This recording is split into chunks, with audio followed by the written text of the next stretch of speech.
સમજાવટથી મામલો થાળે પડ્યો। Orange BRTS બસના ડ્રાઈવરોને સમયસર પગાર ન ચૂકવતા હડતાળ, ટેકનિકલ કારણો જણાવતા ફરી કામ પર જોડાયા। સુરત મહાનગરપાલિકા દ્વારા માસ ટ્રાન્સપોર્ટેશન સેવાઓ ઉપર વિશેષ ધ્યાન આપવામાં આવી રહ્યું છે, પરંતુ તેમની સાથે જોડાયેલી કંપનીઓ દ્વારા ઘણી વખત તેમના કર્મચારીઓ સાથે યોગ્ય વર્તન કરવામાં ન આવતા તેઓ અવારનવાર હડતાલ ઉપર ઉતરી જાય છે અને તેના કારણે સુરત શહેરના લોકોને મુશ્કેલી વેઠવી પડે છે। આજે ફરી એક વખત ઓરેન્જ બીઆરટીએસ બસના ડ્રાઈવરો પગાર સમયસર ન થતાં હડતાલ પર ઉતરી ગયા હતા, જે બાદ તેઓને ટેકનિકલ કારણો સમજાવતા હડતાલ પૂર્ણ કરી ફરી કામ પર જોડાયા હતા। બીઆરટીએસ બસના ડ્રાઈવરો દ્વારા પોતાનો પગાર છેલ્લા કેટલાક સમયથી ચૂકવવામાં ન આવતો હોવાને કારણે બસ ન ચલાવવાનો નિર્ણય કર્યો હતો। ડ્રાઈવરોના કહેવા મુજબ તેમને 1 થી 10 તારીખમાં પગાર ચૂકવી દેવામાં આવે, કેમ કે તેઓ ભાડેથી ઘરમાં રહે છે અને બીજી તેમની જરૂરિયાતો પણ હોય છે। કંપનીના સંચાલકો દ્વારા વિલંબ કરવામાં આવી રહ્યો હતો, તેને કારણે તેઓ મુશ્કેલીમાં મુકાયા હતા।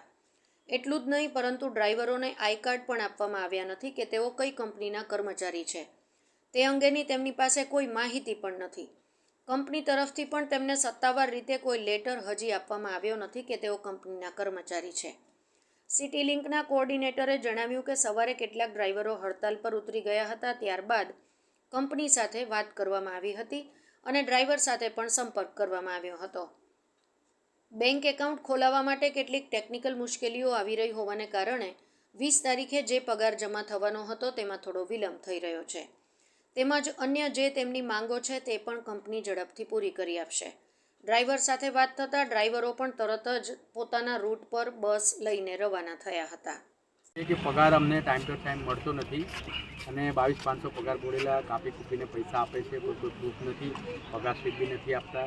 પીએફ અત્યાર સુધી કપાયું છે તો એના બી પૈસા જમા થયા છે નથી થયા એ બી કંઈ એપમાં કે કોઈ જગ્યાએ બતાવતું નથી, એટલે અમે આ લોકોએ હડતાલ પાડેલી હતી ડ્રાઈવરો, કારણ કે પગાર ટાઈમ ટુ ટાઈમ મળતો નથી। 15 તારીખ 18 તારીખ 20 તારીખ થઈ જાય છે ભાઈ, અડધા ડ્રાઈવરોને આપ્યું છે, અડધાનો 25 ડ્રાઈવરોનો બાકી છે, આવશે એવું કરીને વાયદા કરે છે, એટલે અમે લોકોએ હડતાલ 100 બસ ઊભી છે। દર મહિને આ લોકો 3 મહિનાથી કે નવી કંપની છે તો આ મહિના ચલાવી લો એમ કરીને 20 તારીખ 22 તારીખ આવી રીતનું અમને ઇસ્યુ કરે છે, બરાબર। મકાન માલિક અમને ખાલી કરવાનું કહી દીધું, ભાડેથી અમે રહીએ છીએ ને અમે બહારના અમદાવાદના, યુપીના, બિહારના બધી જગ્યાના અહીંયા ડ્રાઈવરો છે, બધા ભાડેથી રહે છે, તો બધા એમ જ એ જ ઇસ્યુ છે। પગાર અમને 1 તારીખથી 10 તારીખની અંદર જોઈએ, અમારો એ જ ઇસ્યુ છે, બીજું કંઈ નથી। આ લોકો પગાર ટાઈમસર નહીં આપતા, પગાર સ્લીપ નહીં, અમારી જોડે કોઈ પુરાવો નથી કે અમે આ કંપનીમાં નોકરી કરીએ છીએ। પીએફ મેડિકલ ઇસ્યુ આ બધું, આઈ કાર્ડ કંઈ નથી અમારી જોડે કે અમે આ કંપનીમાં ડ્રાઈવર છે, સિટી બસ ચલાવીએ છીએ, અમે કંઈ અમારી જોડે પ્રૂફ જ નથી।